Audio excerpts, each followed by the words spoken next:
MGR TV நேயர்களுக்கு அன்பு வணக்கம். இன்று நம்மோடு திராவிட இயக்க சிந்தனையாளர் திரு வல்லம் பஷீர் இணைந்திருக்கிறார். வாருங்கள் அவரோடு பேசலாம். சார் வணக்கம். வணக்கம். நாம் தமிழர் கட்சியின் ஒருங்கிணைப்பாளர் சீமான் அவர்கள் மிக கடுமையாக விஜய் அவர்களை விமர்சித்திருந்தார்.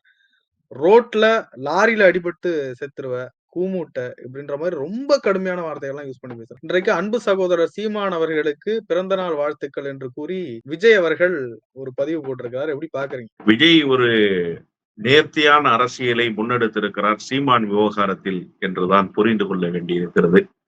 சீமான் இதற்கு முன்பு எப்படி விஜயை வரவேற்று ஆஹா ஓஹோ என்றெல்லாம் பேசினார் என்பதையும் இந்த தமிழ்நாடு பார்த்தது. அதற்கு பிறகு நீங்கள் குறிப்பிட்டதை போல எப்படி நயவஞ்சகத்தனமான பேச்சுக்களை பேசி ஒரு இழிவான மலிவான மனிதர் என்பதை வெளிப்படுத்தி கொண்டார் சீமான் என்பதையும் இந்த தமிழ்நாடு பார்த்தது. ஒண்ணு இடது பக்கம் நில் அல்லது வலது பக்கம் நில், நடுவில் நின்றால் லாரியில் அடிபட்டு செத்து போய்விடுவாய் என்பது ஒரு கோபத்தினுடைய வெளிப்பாடு என்றெல்லாம் நீங்கள் புரிந்து கொள்ளக்கூடாது. வக்கிரத்தினுடைய வெளிப்பாடு. அதைத்தான் சீமான் வெளிப்படுத்தினார். என்னோடு நீ நிற்க வேண்டும், இல்லை என்று சொன்னால் நீ செத்து விட வேண்டும் என்பது ஒரு பாசிச குரோர சிந்தனை அல்லவா? அந்த சிந்தனையின் வெளிப்பாடாகத்தானே சீமான் மேடையில் வெளிப்பட்டார். ஆனந்த் டெம்டுல்டே போன்றவர்கள் பழிவாங்கப்படுகிறார்கள் என்று சொன்னால் பாஜகவின் பக்கம் நின்றால் அம்பேத்கரினுடைய வழித்தோன்றல் எங்கள் பக்கம் நிற்கிறார் என்று மகிழ்வார்கள். அவர் எதிர்தரப்பில் நிற்கிற காரணத்தால் அவரை ஒடுக்குவதற்காக அவர் மீது வழக்குகள் பாய்ந்தன. அவர் சிறை கொட்டடியிலே பூட்டப்பட்டார். கௌரி லங்கேஷ், கல்புர்கி போன்றவர்கள் எல்லாம் படுகொலை செய்யப்பட்டார்களே. எதன் பொருட்டு படுகொலை செய்யப்பட்டார்கள்? அவர்களெல்லாம் பாஜகவின் பக்கம் நின்றிருந்தால், அவர்களுக்கு ஆதரவாக நின்றிருந்தால் எத்தனையோ விருதுகள் கூட அவர்களுக்கு கிடைத்திருக்கும். சாகித்ய அகாடமி கூட கிடைத்திருப்பதற்கான வாய்ப்புகள் இருக்கிறது.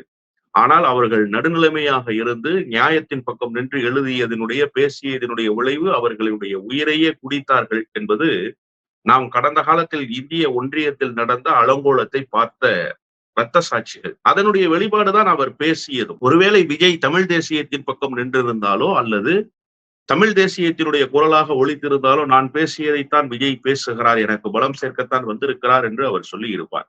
தமிழ்நாட்டினுடைய தட்பவெப்பம் என்ன என்பதை அறிந்து தமிழ்நாட்டினுடைய அரசியல் சூழலை உணர்ந்து விஜய் பேசினார் அல்லது விஜய்க்கு எழுதி கொடுத்தவர்கள் அப்படி பேச வைத்தார்கள் என்றுதான் நான் புரிந்து கொள்வேன். அது சீமானுக்கு எரிச்சலை உண்டாக்கியது. ஆனால் இன்றைக்கு மட்டுமா சீமான் விஷயத்தில் மிகுந்த கண்ணியத்தோடு வெளிப்படுகிறார்? இல்லை. அவருடைய செயற்குழு கூட்டம் என்று ஒரு கூட்டத்தை விஜய் கூட்டினார் அல்லவா? அந்த கூட்டத்திலேயே கூட சீமான் குறித்து எந்த விமர்சனத்தையும் யாரும் வைக்க தேவையில்லை என்கிற செய்தியை பேசினார் என்று ஊடகங்களில் செய்தி வெளியானது. அப்போதே விஜய் ஒரு பக்குவப்பட்ட நிலைப்பாட்டை சீமான் விவகாரத்தில் எடுத்தார்.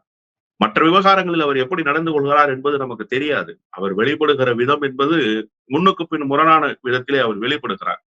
அவர் மீது விமர்சனங்கள் உண்டு. ஆனால் அவர் செத்து போய்விட வேண்டும் என்று பேசுவது அறமாகாது. அவரை எதிர்த்து நிற்போம். அவருடைய நோக்கம் என்ன என்பதை விமர்சிப்போம். அவருடைய பாதை தவறு என்பதை அவருக்கு சுட்டிக்காட்டுவோம். இதுதான் அரசியல் களத்தில் நாம் செய்ய வேண்டிய தலையாய பணி. இதைத்தான் கடந்த காலத்தில் தலைவர்கள் செய்திருக்கிறார்கள். வன்மத்தை கக்குவது என்பது அரசியல் அறம் அல்ல. வன்மத்தை கக்குவது என்பது மேடை நாகரிகம் அல்ல. அதை சீமான் செய்தார். ஆனால் விஜய் பக்குவப்பட்டே வெளிப்பட்டார் என்றுதான் நான் புரிந்து கொள்கிறேன். உண்மையிலேயே செயற்குழு கூட்டத்தில் அவர் இடது கையால் ஒதுக்கிறார். விஜய் இடது கையால் ஒதுக்கினார் என்று சொன்னால் யாரையும் விமர்சிக்க வேண்டாம் என்று சொல்லி இருந்தால் நீங்கள் பொருட்படுத்த வேண்டிய அவசியம் இல்லை. எல்லோரையும் சேர்த்து சொல்லிவிட்டு போய்விட்டார் என்று நினைத்திருக்கலாம். ஆனால் சீமானை விமர்சிக்க வேண்டாம் என்று சொன்னதன் மூலமாக சீமான் ஒரு பொருட்டல்ல. எதற்காக அவரையெல்லாம் விமர்சித்து நீங்கள் ஆளாக்குகிறீர்கள்? ஒரு புறக்கணிப்பு இருக்கிறது அல்லவா? அந்த புறக்கணிப்பு தான் ஆகச் சிறந்த அவமானத்தை மனிதனுக்கு ஏற்படுத்தி தரும். நீங்கள் என்னை நோக்கி கருத்துக்களை எழுப்புகிற போது உங்கள் கருத்துக்கு நான் எதிர்கருத்து தெரிவித்தால் உங்கள் கருத்தை நான் மதிப்பதாக பொருள். உங்கள் கருத்துக்கு நான் எதுவுமே பேச மாட்டேன் என்று மறுதளித்து விட்டு போனால் உங்கள் கருத்தை நான் பொருட்படுத்தவில்லை, உங்களை நான் புறக்கணிக்கிறேன் என்று பொருள். அதை விட ஒரு ஆக சிறந்த அவமானத்தை யாரும் தர முடியாது. அப்படியான அவமானத்தை தான் சீமானுக்கு விஜய் தந்தார். இன்றைக்கு வாழ்த்து தெரிவித்திருப்பதன் மூலமாக ஒரு நாகரிகத்தை நான் கடைபிடிக்கிறேன். நான் செத்துவிட வேண்டும் என்று நீ சொன்னாலும் நீ வாழ வேண்டும் என்று நான் சொல்கிறேன், நீ வாழ்ந்து விட்டு போ என்று ஒரு செய்தியை அவர் சொல்லி இருக்கிறார் என்றுதான் நான் புரிந்து கொள்கிறேன். உண்மையிலேயே சீமான் இதற்கு மேலாவது கொஞ்சம் திருந்துவதற்கு முயற்சி செய்ய வேண்டும். நாகரீகம் பயில்வதற்கு கொஞ்சமாவது அவர் முன்வர வேண்டும் என்பதுதான் இன்றைக்கு விஜய் சொல்லி இருக்கிற வாழ்த்தின் மூலமாக சொல்லாமல் சொல்லி இருக்கக்கூடிய செய்தி என்றுதான் புரிந்து கொள்ள வேண்டியிருக்கிறது. அரசியல் ரீதியாக சீமான் வேணும் அப்படின்னு விஜய் விரும்புறாரா? இதை ஒரு மறைமுகமாக ஒரு சாஃப்ட் கார்னரா பார்க்கிறேன். நான் ஏற்கனவே பல இடங்களில் இதை குறித்து பேசி இருக்கிறேன். எம்ஜிஆர் டிவியின் வாயிலாகவும் இப்போது ஒரு கருத்தை நான் சொல்கிறேன். இது புதிய கருத்தல்ல. அரசியல் நோக்கர்கள் யாரிடம் வேண்டுமானாலும் நீங்கள் கேட்டு தெரிந்து கொள்ளலாம். சீமான் முதலில் சிவப்பு கம்பளம் விரித்தார் விஜய்க்கு. அதனுடைய அர்த்தம் என்ன என்று கேட்டால், சீமான் விஜயோடு கூட்டு வைப்பதற்கு மிகுந்த முயற்சிகளை மேற்கொண்டார். அதற்காக பல கட்டமான பேச்சுவார்த்தைகள் நடத்துவதற்கு அவர் தயாராகி முன்வந்தார். சீமானை சந்திப்பதற்கே தயாராக இல்லை விஜய் என்பதுதான் யதார்த்தமான உண்மை. விஜய் யாரை சந்திக்க விரும்பினார் தெரியுமா? மதிமுகவினுடைய பொதுச் செயலாளர் வைகோவை சந்திக்க விஜய் விரும்பினார். அவரிடத்திலே தேதி கேட்டார். ஆனால் அவர் சந்திப்பதற்கு தயாராக இல்லை. விடுதலை சிறுத்தைகள் கட்சியினுடைய தலைவரை சந்திப்பதற்கு விஜய் விரும்பினார். அவரையும் சந்திப்பதற்கான முயற்சியிலே ஈடுபட்டார். அந்த முயற்சியும் அவருக்கு பலனளிக்கவில்லை. இந்த 2 தலைவரை தான் அவர் சந்திப்பதற்கு முயற்சித்தார். ஆனால் விஜயை சந்திப்பதற்கு சிலர் முயற்சித்தார்கள். அந்த சிலரில் ஒருவராக சீமான் இருந்தார். பாஜக தரப்பு எத்தனையோ முறை விஜயை சந்திப்பதற்கு முயற்சிகள் மேற்கொண்டன. அவர் அதற்கு இடமே கொடுக்கவில்லை.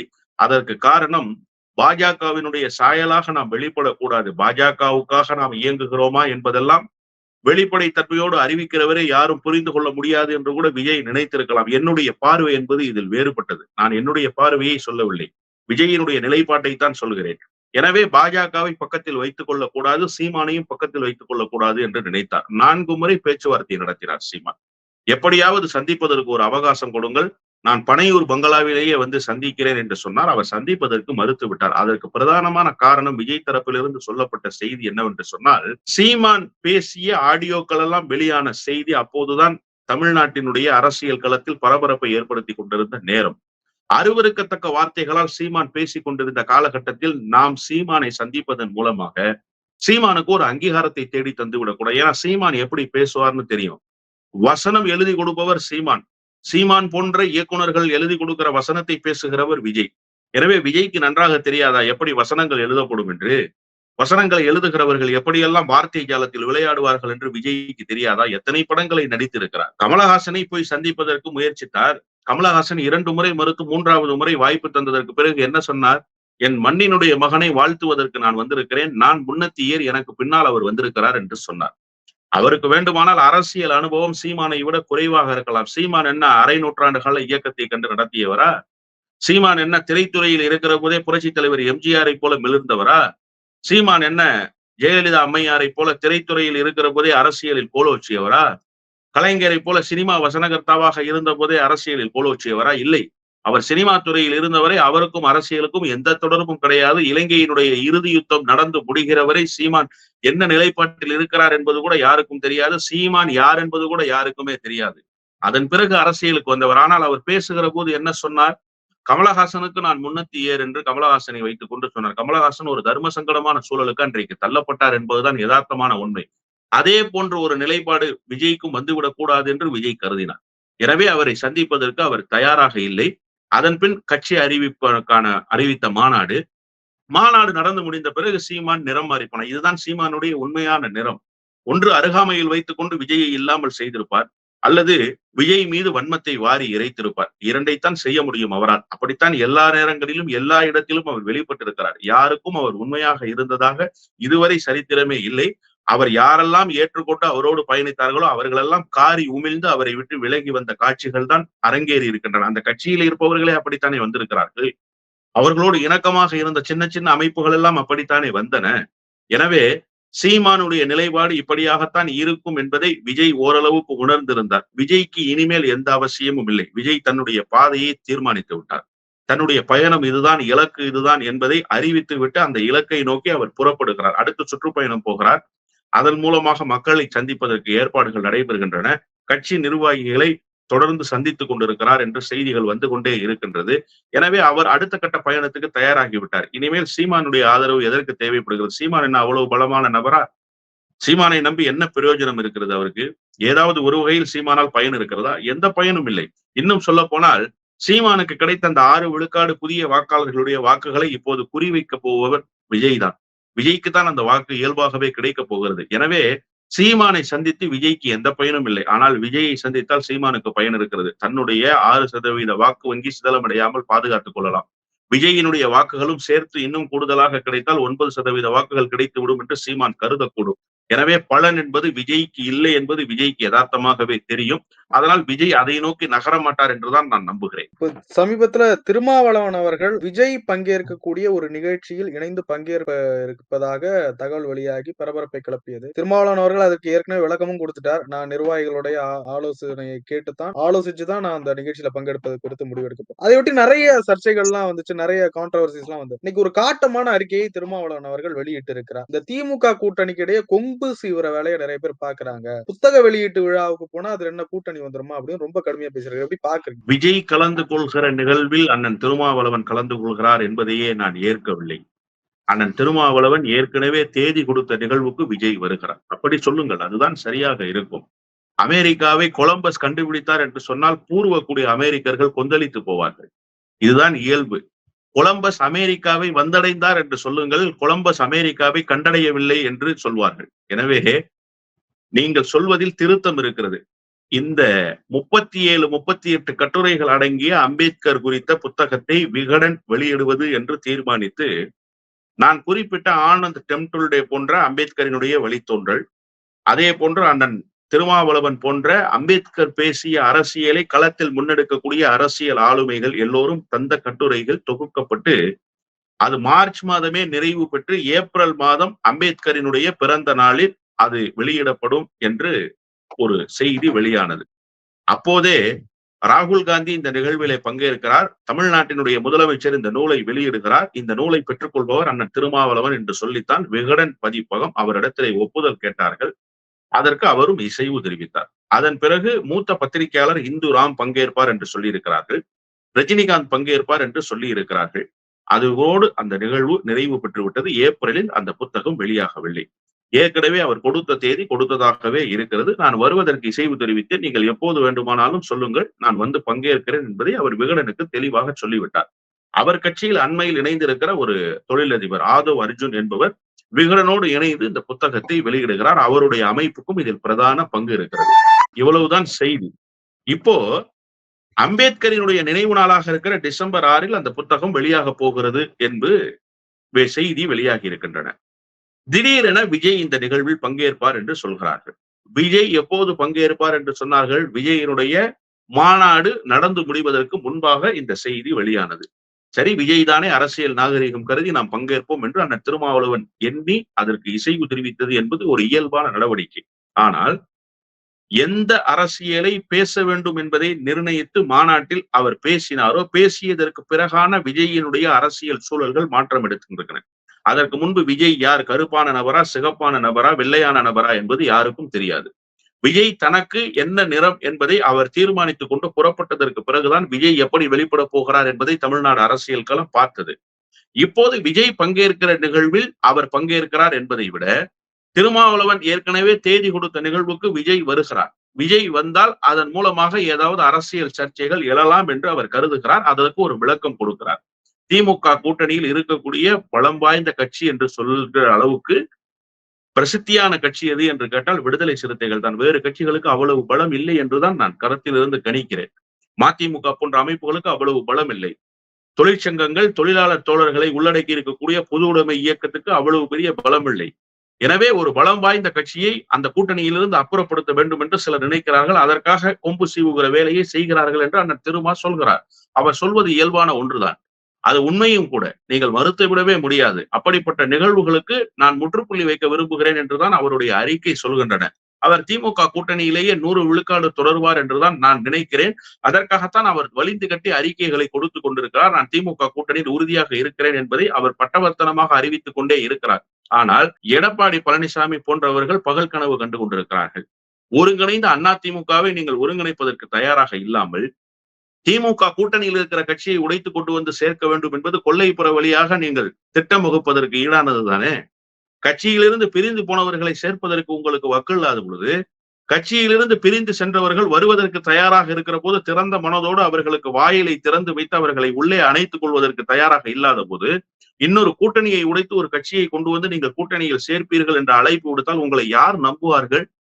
நீங்கள் அருகாமையில் இருப்பவர்களையே அணைத்துக் கொள்ள மறுப்பவர் எப்படி ஒரு கூட்டணி கட்சியை புதிதாக நீங்கள் அணைத்துக் கொள்வீர்கள்? உங்களிடத்தில் என்ன இருக்கிறது? அதிமுகவினுடைய தோழர்கள் 10 தோல்வி பழனிசாமி என்று அவரை விமர்சிக்கிறார்கள். விமர்சிப்பவர்கள் நாமாக இருந்தால் அரசியல் காரணங்கள் சொல்லலாம், அதற்கு சாயம் பூசலாம். ஆனால் விமர்சிப்பவர்கள் அதிமுகவினராகவே இருக்கிறார்கள்.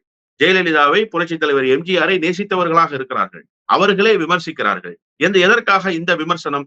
நீங்கள் பொதுச் செயலாளராக பொறுப்பேற்றதிலிருந்து தொடர் தோல்வியவே இந்த இயக்கத்துக்கு தந்திருக்கிறீர்கள் என்பதுதானே குற்றச்சாட்டு. ஓபிஎஸ் தன்னுடைய அறிக்கையில் பலமுறை சுட்டிக்காட்டினாரே, தொண்டர்களை தோல்விக்கு பழக்காதீர்கள் என்று சொன்னாரே, அப்படித்தான் இவர் செய்து கொண்டிருக்கிறார். நீங்கள் இதுவரை பெற்ற வெற்றி என்ன? எத்தனை வெற்றிகளை கண்ட இயக்கம் அதிமுக? அந்த இயக்கத்தை படுகொலையில் அல்லவா நீங்கள் தள்ளி இருக்கிறீர்கள். எனவே உங்களை நம்பி யார் கூட்டணிக்கு வருவார்கள்? இதுவரை கூட்டணிக்கு வந்தவர்கள் இப்போது வரை உங்களோடு உறுதியாக இருக்கிறார்களா? திமுக கூட்டணியில் இருக்கிற எல்லா கட்சிகளும் சத்தியமிட்டு சொல்கின்றனவே, நாங்கள் இந்த கூட்டணியில் தான் இருக்கிறோம் என்று. உங்களோடு இருந்த எஸ்டிபிஐ இப்போது சொல்கிறார்களா கூட்டணியில் இருக்கிறோம் என்று?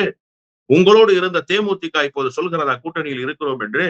இருந்த கூட்டணியே இல்லாமல் போய்விட்டது. நிராயுதபாணியாக நின்று கொண்டிருக்கிறார் எடப்பாடி பழனிசாமி. எடப்பாடி பழனிசாமி ஒரு பொய்க்கால் குதிரை. அதை நம்பி யாரும் சவாரி செய்வதற்கு வருவார்களா என்ன? யாரும் வரமாட்டார்கள். எனவே அண்ணன் திருமாவளவனுடைய விவகாரத்தில் எடப்பாடி பழனிசாமி தோல்வியை தழுவினார் என்பதுதான் யதார்த்தமான உண்மை.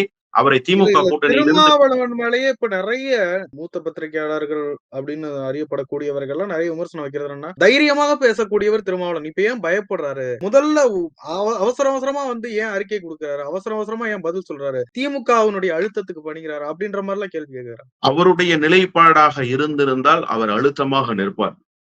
சசிகலா அம்மையார் அதிமுகவினுடைய பொதுச் செயலாளராக பொறுப்பேற்றார். தமிழ்நாட்டில் முதலில் அவரை சந்தித்து வாழ்த்து சொன்ன பெருமைக்குரிய தலைவர் யார் என்று கேட்டால் அண்ணன் திருமாவளவன் தான். அதே போன்று திமுக கூட்டணியில் இருந்து கொண்டே ஈழ விவகாரம் தலைவிரித்து ஆடிய பொழுது தமிழ்நாட்டினுடைய பிரச்சனைகளில் மிக முக்கியமான பிரச்சனையாக தமிழ்நாட்டினுடைய வீதிக்கு வந்தபோது காங்கிரஸ் திமுக கூட்டணியில் இருந்து கொண்டே களத்தில் நின்றவர் விடுதலை சிறுத்தைகள் கட்சியினுடைய தலைவர் அண்ணன் திருமாவளவன். விமர்சனங்கள் 1000 எழுந்து கொண்டே இருக்கும் திமுக மீதும் காங்கிரஸ் மீதும். அவற்றையெல்லாம் ஒப்புக்கொண்டு விட்டு நான் தேர்தல் கூட்டணியில் அவர்களோடு இருந்தாலும் நான் விடுதலை புலிகளை ஆதரிப்பவன் தான், ஈழ விடுதலைக்காக தொடர்ந்து குரல் கொடுப்பவர் தான் என்கிற களத்தில் அவர் முந்தி நின்றார் என்பதை மறந்துவிட முடியாது. இப்போ அவருடைய முடிவு அல்ல விஜயினுடைய நிகழ்வில் பங்கேற்பது, அவருடைய முடிவு அல்ல எடப்பாடி பழனிசாமி தூது விடுவதை ஏற்பது. அவர் நிலைப்பாட்டில் தெளிவாக இருக்கிறார். ஆனால் அவர் மீது கல்லெறிகிற வேலையை செய்கிறார்கள். அதற்காக அவர் தன்னை நிரூபித்துக் கொள்ள வேண்டிய இடத்தில் கொண்டு வந்து பிறர் அவரை நிறுத்துகிறார். இன்றைக்கு அறிக்கையில் அவர் ரொம்ப தெளிவா சொன்னாரு, என்னை எந்த இடத்துக்கு கொண்டு வந்து நிறுத்துகிறார்கள் என்பதை அவர் சொல்லி இருக்கிறார். யார் இந்த சதிவலைகளை செய்கிறார்கள் என்பதை சொல்லி இருக்கிறார். இனப்பகைவர்கள் கூட்டம் என்று அவர்களை அடையாளம் காட்டியிருக்கிறார். திராவிட இயக்கத்தை அழித்தொழிக்க வேண்டும் என்று நினைப்பவர்கள், கொல்லைப்புற வழியாக பாஜகவுக்கு சிவப்பு கம்பளம் இருக்க வேண்டும் என்று நினைக்கிறவர்கள், திமுகவினுடைய கூட்டணியை சிதைக்க செய்ய வேண்டும் என்று நினைக்கிறவர்கள், இப்படிப்பட்ட திட்டங்களை வகுக்கிற போது அந்த திட்டத்தினுடைய வியூகங்களை முனைமொழுங்க செய்ய வேண்டிய இடத்தில் இருப்பவர் அண்ணன் திருமா. எனவே அதை செய்கிறார். அவரிடத்தில எந்த பதட்டமும் இல்லை. அவர் யாருடைய அழுத்தத்துக்கும் ஆட்பட வேண்டிய அவசியம் இல்லை. நீங்கள் சொல்லுங்கள், திமுக கூட்டணியில் வேறு ஒரு கட்சி அதிமுகவும் எங்களுடைய மாநாட்டில் பொதுக் கொள்கையின் காரணமாக பங்கேற்கலாம் என்று அழைப்பு விடுப்பதற்கு திராணி இருக்கிறதா? மதிமுகவினுடைய பொதுச் செயலாளர் வைகோ சொல்வாரா? முத்தரசன் சொல்வாரா? கே பாலகிருஷ்ணன் சொல்வாரா? செல்வ பெருந்தகை சொல்ல முடியுமா? இல்ல வேறு ஏது கட்சிகளாவது சொல்ல முடியுமா? அந்த நெஞ்சுரம் கொண்டிருந்த ஒரே தலைவராக அண்ணன் திருமாவளவன் தான் வெளிப்பட்டார். அப்படி வெளிப்பட்ட தலைவர் 3வது நாள் முதலமைச்சரை சந்தித்து உங்கள் பிரதிநிதியை இந்த மாநாட்டுக்கு அனுப்புங்கள் என்று சொல்லி திமுகவினுடைய பிரதிநிதியையும் அழைத்து வந்து மேடையில் அங்கீகரிக்கப்பட்ட ஒரு கட்சியினுடைய கூட்டணி கட்சியினுடைய தலைவரை மேடையில் ஏற்றி எங்களுடைய கொள்கையை நீங்களும் பேசுங்கள் என்று மது ஒழிப்புக்காக பேச வைத்த பெருமை அண்ணன் திருமாவளவனுக்கு உண்டு. இந்த துணிச்சல் அவர்கிட்ட மட்டும்தான் சார் இருந்தது. வேறு எந்த தலைவருக்கும் தமிழ்நாட்டில் அந்த துணிச்சல் இல்லை. இன்னமும் அதே துணிச்சலோடு அவர் இருக்கிறார் என்றுதான் நான் பார்க்கிறேன். நிறைய விஷயங்களை பகிர்ந்து கொண்டீங்க. ரொம்ப நன்றி. நன்றி.